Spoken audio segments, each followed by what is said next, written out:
जय श्री श्याम भक्तों, देवउठनी एकादशी के दिन हमें क्या करना चाहिए जिससे हमारे जीवन में संपूर्ण सुखों की प्राप्ति हो।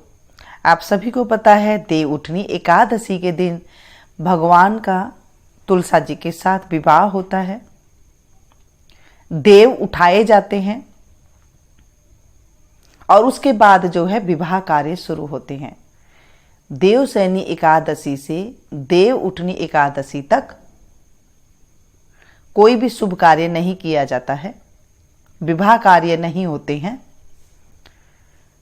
जब देवउठनी एकादशी के दिन हम तुलसा जी विवाह कर देते हैं, देव उठा देते हैं, तभी से ही जो है विवाह होने शुरू हो जाते हैं। जब भगवान उठते हैं, भगवान नारायण देव उठानी एकादशी के दिन उठते हैं, उस दिन हमें तुलसा जी की माला बना करके, तुलसी जी होते हैं उनकी माला बना करके जब हम श्री नारायण जी को पहना देते हैं तो हमारी संपूर्ण मनोकामना पूर्ण हो जाती है। आपकी कोई भी मनोकामना हो, ये मैं अपने मन से नहीं कह रही हूँ, ये हमारे शास्त्रों में लिखी हुई है और हमारे बड़े बुजुर्ग भी ऐसे किया करते थे, हमारे गुरुजन भी ये वाली बात कहते हैं और हम भी ऐसा ही करते हैं और सभी को ही ऐसा करना चाहिए। कार्तिक मास की शुक्ल पक्ष की एकादशी देवउठनी एकादशी के नाम से जानी जाती है। उस दिन वैसे तो अगर आप व्रत करते हैं तो करें, नहीं करते हैं तो भी आप देव उठाएं और तुलसी जी का विवाह, अगर आपके घर में तुलसा जी रखी हुई है और आप पूजा पाठ करते हैं तो उनका विवाह आप करें। अगर आप विवाह नहीं कर सकते हैं तो मैं आप लोगों को हमेशा बताती हूँ, बिल्कुल सिंपल तरीके से काम करना चाहिए। अगर हमें नहीं आता है और हम करते हैं तो अगर उसमें भूल चूक हो जाती है तो हमें फिर दिक्कतें आनी शुरू हो जाती है। फिर आप सोचते हैं कि मैंने तो इतना अच्छा किया, फिर मेरे से ऐसी हमारे ऐसे कैसे दुख आ रहा है, ऐसे मन में आने लग जाता है। कारण आप समझिए, देखिए जैसे इस देवउठनी एकादशी को रविवार पड़ रहा है और आप सभी को पता है रविवार के दिन तुलसा जी को ना तो छुआ जाता है और ना ही पानी चढ़ाया जाता है। अब हम अगर पूजा करें तो कैसे करें? सबसे पहले जो तुलसा जी का गमला है उस पर आप गमले के ऊपर ही आप थोड़ा सा पानी का छींटा दे दे। तुलसी जी के ऊपर छींटा नहीं दीजिएगा, मैं अभी आपको जो बात कह रही हूँ वो ध्यान से सुने। तुलसी जी के ऊपर नहीं छींटा देना है, जो गमला है मिट्टी का गमला है वहीं पर ही बस थोड़ा सा छींटा दे दे और गमले के ऊपर ही आप साथिया बना दे। तुलसी जी को स्पर्श नहीं करना है, पानी नहीं चढ़ाना है, कुछ भी चीज नहीं रखनी है। जो भी आपको पूजा करनी है आप तुलसी जी के गमले के ऊपर करें। जो भी चढ़ाना है, सुहाग सामान चढ़ाना है वो आप वहीं चढ़ाएं, जो भी कुछ करना है आप वहीं पर करें। ठीक है, पहले तो आपको सिंपल सा मैंने ये आपको बता दिया, जो हम बचपन से करते आए हैं वो ही मैं आपको बात बता रही हूँ और यही बात हमारे शास्त्रों में भी लिखी हुई है। एकादशी के दिन बिल्कुल भी आप तुलसी जी को स्पर्श ना करें, जल ना दें और जो है आप बाकी सब चीज जो कर रहे हैं वो आप नीचे रख के वहां कर सकते हैं। एक पट्टे के ऊपर तुलसा जी का गमला पहले दिन ही रख दें और उसके बाद बस छींटे दे करके आप तिलक जो साथियां करते हैं वो आप गमले पे ही करें। प्रसाद चढ़ाएं, पतासा चढ़ाएं और फूल माला चढ़ाएं, जैसे मर्जी। विवाह जो कर रहे हैं वो आप तुलसी जी को एक दिन पहले ही आप लगा करके रख दें। अगर आप तुलसी विवाह कर रहे हैं तो आपके पास शालिग्राम नहीं है तो कैसे करें? एक फूल लेकर के आप घुमा सकते हैं। और अगर आपके पास भगवान जी की फोटो नहीं है तो क्या करें? आप 1 रुपया का सिक्के के ऊपर एक सुपारी आप रख करके बना लें, उनको आप विष्णु जी समझ करके आप वहां से जो है उनके फेरे दिवा सकते हैं। ठीक है, इस तरह से आप कर ले, उनका विवाह आप कर सकते हैं।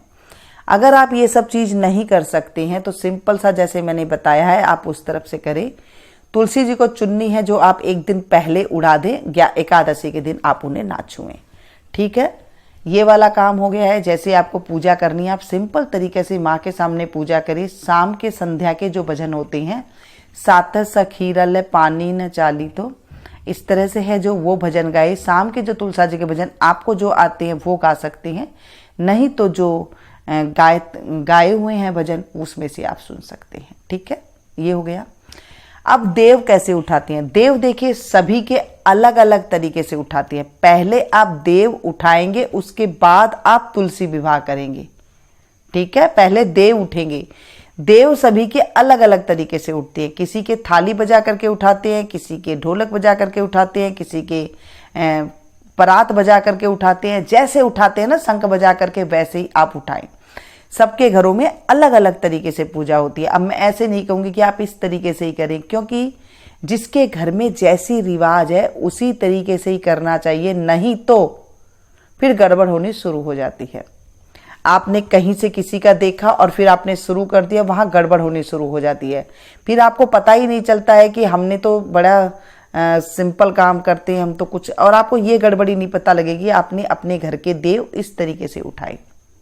पहली बात तो आप ये देख लें, किसी की देख के सुन के ये वाला काम नहीं करना होता है, क्योंकि हमारे बड़े बुजुर्ग भी यही समझाते हैं कि अपना काम जैसा होता है, अपने घर के नियम जैसे होते हैं वैसे ही हमें करना चाहिए। ठीक है, देव वैसे ही उठाएं आपके घर में जैसे उठाते हैं। उसके बाद आपको तुलसी विवाह करना है रात के टाइम पे, ये वाला काम हो गया। जब आप व्रत करें या ना करें तो एकादशी के दिन कैसे ही रहना है।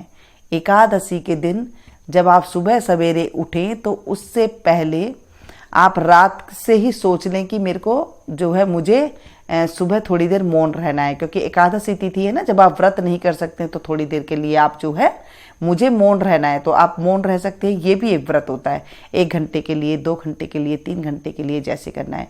सुबह सवेरे ब्रह्म मुहूर्त में उठे, उसके बाद अपने नित्य कर्म करे, जो आपकी सफाई वगैरह है वो सब चीज़ करी, और उसके बाद नहा धो करके जैसे आप पूजा पाठ करते हैं वो आप करें। कार्तिक का महीना चल रहा है, अगर आपने 1 महीना स्नान किया है तो बहुत अच्छी बात है, नहीं तो ये 5 दिन को मत छोड़ना, बिल्कुल भी मत छोड़ना। इन 5 दिनों में जिन्होंने जो भी काम कर लिया वो फलीभूत हो जाता है। अगर आपके घर में धन की कमी है तो धन में आने लग जाएगा, बच्चे की कमी है तो बच्चा हो जाता है, पुत्र की कमी कामना है तो पुत्र हो जाता है। किसी भी चीज़ की कमी हो वो कमी पूरी होती है, क्योंकि ये 5वें दिन भीष्म पंचक आते हैं। इसमें अगर हम कुछ भी 1 दिन का मात्र भी कुछ करते हैं वो हमारे खाते में करोड़ों करोड़ों गुना होकर के हमें मिलते हैं। ये बात आप ध्यान रखिएगा, हमारे शास्त्रों में लिखी हुई है। अब ऐसा क्या करें जिससे हमारे घर में सुख शांति समृद्धि ऐश्वर्य की वर्षा हो? क्या किया जाए? देखिए, ये वाली बात आपको किसी ने नहीं बताई होगी। आपको बताऊं, जो शास्त्रों में बात लिखी हुई है, स्कंद पुराण में बात लिखी हुई है। क्या लिखी हुई है? तुलसा जी की जो मंजरी होती है ना, जो मंजरी होती है ऊपर की, यानी कि तुलसी जी के जो बीज कहते हैं, उन बीजों को एकादशी से पहले 1 दिन पहले आप तोड़ ले। यानी कि शनिवार है, शनिवार को आप इन्हें तोड़ सकती हैं। तोड़ करके इनकी आप माला बनाएं। अब माला किस चीज़ से बनानी है? आपको जो कलावा होता है ना, हाथ में जो हम मोली कहते हैं, मोली गिट्टा आता है, उससे आप बांध करके थोड़ी थोड़ी दूरी में आप मंजरी को बांधे और वो भगवान विष्णु को, नारायण जी को समर्पित करें।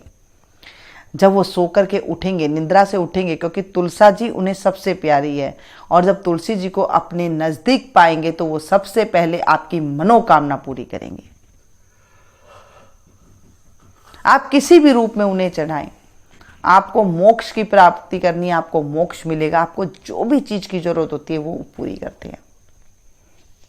बहुत ही गूढ़ रहस्य की बात है आपके पास। ये तुलसी जी की मंजरी, तुलसी जी की पत्ती की आप माला बना करके पहना सकती हैं। 108 आप डंठल पत्ती के तोड़ लीजिए और उन्हें आप बना लीजिए और भगवान विष्णु जी को पहना दीजिए। आप ये उपाय कीजिए, आप वो उपाय कीजिए, आप ये दबा दीजिए, आप वो दबा दीजिए, कुछ नहीं, सिंपल काम करिए। आप देखेंगे आपके जीवन में चमत्कार हो जाएगा। ये 5 दिन कोई साधारण दिन नहीं होते हैं। कार्तिक मास कोई साधारण दिन नहीं होते हैं। ये एकादशी कोई साधारण एकादशी नहीं है। आप इस एकादशी पे कुछ भी काम करते हैं उसका हमें करोड़ों करोड़ों गुना फल की प्राप्ति होती है, क्योंकि कार्तिक का पावन महीना चल रहा है। और इस पावन महीने में मैं कितनी बार कह चुकी हूं, हम जो भी करते हैं उसका हमें करोड़ों गुना फल की प्राप्ति होती है। दीप दान सबसे ज्यादा जरूरी है। आप 11 दिया जला सकते हैं, 21 दिए जला सकते हैं, 5 दीवे जला सकते हैं, 101 दीवे जला सकते हैं, 365 दीवे जला सकते हैं तुलसी जी के नाम से। फिर देखिए आप चमत्कार, हमारे जीवन से जितना भी अंधकार है अपने आप गायब हो जाता है, क्योंकि हमने भगवान को छोड़ दिया है। जब बच्चा अपने माँ बाप का पल्लू पकड़ के रहता है तो उसे किसी चीज की भी दिक्कत नहीं होती है। जब अपने भगवान के, अपने नारायण का, अपनी माता का, तुलसी माता का हम पल्लू पकड़ लेते हैं, उनकी आराधना करते हैं, हमारी मनोकामना पूरी हो जाती है। कहीं जाने की हमें जरूरत नहीं होती है, क्योंकि वो अपने आप सुनते हैं। इनके दिन होते हैं, हमें ये काम करना चाहिए। कोई तामझाम आप ना करें, क्योंकि जब बच्चा माँ बाप के सामने गिड़गिड़ाता है, बिल्कुल सिंपल तरीके से रहता है, तो माँ बाप को पता है कि ये बिल्कुल सिंपल है, तो वो वैसे ही स्वीकार कर लेते हैं। और जब बच्चा चालाकी से करता है कि मैं ये काम करूं तो ऐसा हो जाएगा, ये काम करूं तो वैसा हो जाएगा, फिर माँ बापों को भी पता होता है कि ये बच्चा तेज है, फिर वो उसे छोड़ देते हैं अपने ऊपर, तो वो अपने आप करो और अपने आप कर लोगे। जब हम बिल्कुल भोले बन जाते हैं, सिंपल बन जाते हैं, तो हमारे भगवान भी जो है, हमारे नारायण भी जो है, हमारे ऊपर हाथ रखते हैं और हमारी मनोकामना पूरी करते हैं। ये जरूर उपाय करें। ये उपाय ऐसा है कि हमारे शास्त्रों से निकला हुआ है। आपने कितना देखा होगा, ये करें वो करें, फिर भी कुछ नहीं होता है ना। एक बार आप ये करके देखें, आप मजबूर हो जाएंगे सभी के पास शेयर करने के लिए। जैसे मैं आपको बता रही हूं और आप हजारों की मात्रा में, लाखों की मात्रा में एक साथ देखते हैं, तो मुझे भी जो है आप लोग के पुण्य का 60% मुझे मिल जाता है घर बैठे ही। ऐसे ही जब आप लोगों को शेयर करेंगे तो आपको भी उनका सुना हुआ, जब ये आप सुनाएंगे उन्हें, तो आपको भी उनका 60% यानी कि 60% पुण्य आपको ये तुलसा जी का मिलेगा। क्योंकि आप साधारण दिन की बात नहीं कर रही हैं। हम कोई भी बात करते हैं, अच्छी बात करते हैं तो भी हमें ऐसा फल मिलता है। अगर हम गलत काम करते हैं, पाप के कार्य करते हैं, तो भी हमें इतना ही प्राप्ति होती है। यानी कि पाप की प्राप्ति होती है। जब अगर आप पुण्य की प्राप्ति करते हैं तो पुण्य की प्राप्ति होती है। तो आप देखें, आप एकादशी मैया के बारे में बात कर रही हैं, तुलसी जी के विवाह के बारे में बात कर रही हैं, श्री हरि नारायण जी के बारे में बात कर रही हैं, तो ये साधारण नहीं है। आप किसी को बता रहे हैं कि आप तुलसी जी की मंजरी भगवान जी के जब चढ़ाते हैं, तो भगवान जी के हम छाती पे जब चढ़ाते हैं ये, तो तुलसी जी की मंजरी भगवान जी के स्पर्श करती है और जो है उनका मिलन होता है और वो हमें आशीर्वाद देते हैं। देखा आपने, बिल्कुल सिंपल सी बात है। एक तुलसी जी की मंजरी, अगर तुलसी जी की मंजरी नहीं है तो क्या करें, अब आपके कमेंट्स आएंगे। तो आप तुलसी जी की पत्तियां तोड़ लीजिए। जैसे एक पत्ती में, एक अगर डांडी आप तोड़ रहे हैं उसमें 3-3, 4-4, 2-2 पत्तियां ऐसे लगी हुई थी ना, वैसी डंडी तोड़िए ताकि थोड़ी लंबी हो, और उसे आप मोली के धागे से बांध लीजिए। 11 पत्ता ले सकते हैं, 51 पत्ते ले सकते हैं, आप 21 पत्ते ले सकते हैं, आप 5 पत्ते ले सकते हैं, 7 ले सकते हैं, आप 9 ले सकते हैं, आप 101 ले सकते हैं, जितने मर्जी 108 ले सकते हैं, इतने पत्ते आप ले सकते हैं और उन्हें बांधे, मोली से बांधे। फिर क्या है, अगर मंदिर हो आपके घर के आसपास, श्री हरि भगवान विष्णु को आप चढ़ा सकते हैं। विष्णु जी का मंदिर नहीं है, क्या करें, कान्हा जी को चढ़ा सकते हैं। आप करके तो देखिए और जरूर कमेंट्स बॉक्स में बताइएगा कि आपको कितना फायदा हो। आप अगली एकादशी आने से पहले आपने जो भी मांगा है भगवान जी से वो पूरी करेंगे। ये 5 दिन सामान्य नहीं है। अब 5 दिन क्या करेंगे? 5 दिन आप दीपदान अवश्य करें। आप दीपदान कहाँ कहाँ करें? नदी के किनारे कर सकती हैं, नदी नहीं है तालाब के किनारे कर सकती हैं, आप पीपल के नीचे कर सकती हैं, मंदिर में कर सकती हैं, जहां हरियाली है वहां कर सकती हैं, तुलसी जी के पास कर सकती हैं, इतनी जगह आप कर सकती हैं। 5 दिन। अगर आपके घर के आसपास मंदिर है तो आप घर से दीपक जलाएं और घर के दरवाजे पे दीपक रख के पूरे रास्ते आप दीपक रखते चली जाएं और उसके बाद मंदिर तक आप ले जाएं, तो इसे राह का दीपक कहते हैं। ऐसा करने से हमारी राह में जितने कंकर होते हैं, अंधेरे होते हैं, हमें अगर रास्ता कुछ नहीं मिल रहा है, अगर आपको कुछ रास्ता नहीं मिल रहा है, तो हमारी जो बूढ़ी औरतें होते हैं, बड़े बुजुर्ग होते हैं, वो क्या करते थे? घर के रास्ते से मंदिर तक उन्हें दीवों को लेकर के जाते थे, दीपक जला देते थे, तेल होती थी उसके अंदर बत्ती रख देते थे और वहां तक रख देते थे कि भगवान हमारे ऊपर कृपा करे, हमारे घर के ऊपर कृपा करे। ऐसे होता था। सुबह सवेरे 4 बजे उठ के और वहां दीपक वहां तक ले जाया करते थे। जितने दीपक आप देख लें कितनी दूरी पे हैं, उतनी दीपक आप लेके जाएं, फिर देखें चमत्कार। ये हमारे घरों में पहले किया जाता था। हम ये सब चीजें भूल चुके हैं, नई नई चीजों में पड़ चुके हैं, क्योंकि हमें कुछ तमाशा देखने की आदत हो गई है, नई नई बातों को देखने सुनने की आदत हो गई है। आप इस तरह से उपाय करें जो हमारे ग्रंथों में लिखे हुए हैं। बहुत कुछ उपाय लिखा हुआ है।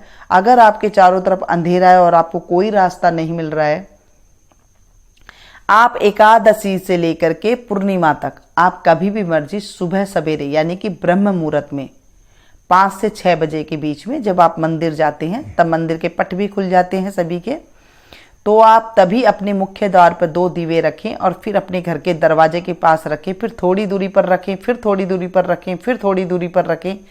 ऐसे करते हुए जहां तक मंदिर है आप वहां तक ले जाएं और फिर मंदिर के दोनों ओर रखें दरवाजे पर, फिर मंदिर में भगवान जी के पास रखें। इस तरह से ये राह के दीपक लगाए जाते। इस तरह से आप करें। 365 दीवे आप जला सकते हैं। पहली बार घी का दीपक चसाया जाता है। घी के दीपक में 300 बत्ती, खड़ी बत्ती जो होती है वो बनाई जाती है। उन बत्तियों में घी भरा जाता है और आटे के दीवे बनाए जाते हैं। पहले आप आटे की 365 दीवे बना लें और उसके बाद उसमें घी की बत्ती रख दें और फिर उन 365 के जो दीवे हैं उन्हें आप परात में, थालियों में ले जाएं और ले जा करके आप फिर मंदिर में, आंगन में, वहां पर आप प्रज्वलित कर दें। उसके बाद आती है तेल का दीपक की। तेल के दीपक अगली साल होंगे। 1 साल तो ये हो जाएंगे, फिर अगली साल आपको तेल के दीपक जलाते हैं। तेल के दीपक में आप 365 मिट्टी के दीपक लेंगे और उसमें तेल भरेंगे और उसमें बत्ती लगाएंगे। उनको भी आप मोमबत्ती के साथ से आप आंगन में ले जाकर मंदिर में प्रज्वलित करें और उन्हें आप दीप जासें। 365। फिर तीसरा साल मोमबत्ती आप 365 कर सकते हैं। मोमबत्ती 365 रख देंगे इनके और उसके बाद उनको जला देंगे। ये 3 साल के जो दीपक होते हैं ये हमारे बड़े बुजुर्ग किया करते थे, हर साल करते हैं। बैकुंठ चतुर्दशी आती है 14 को, पूर्णिमा के 1 दिन पहले, उस दिन कर सकते हैं।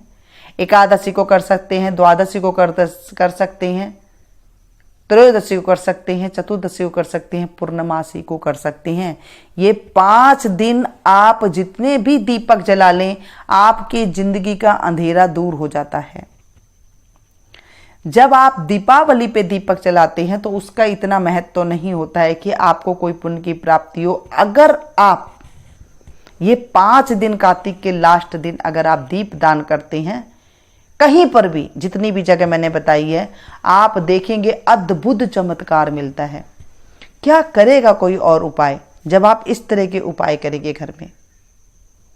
वीडियो पसंद आ रही है ना तो प्लीज एक लाइक जरूर दे करके जाइएगा और इसे ज्यादा से ज्यादा अपनों के साथ शेयर कीजिएगा, ताकि आपको भी ये जो मैंने बताई है दीप दान की बात आपको पुण्य मिल सके।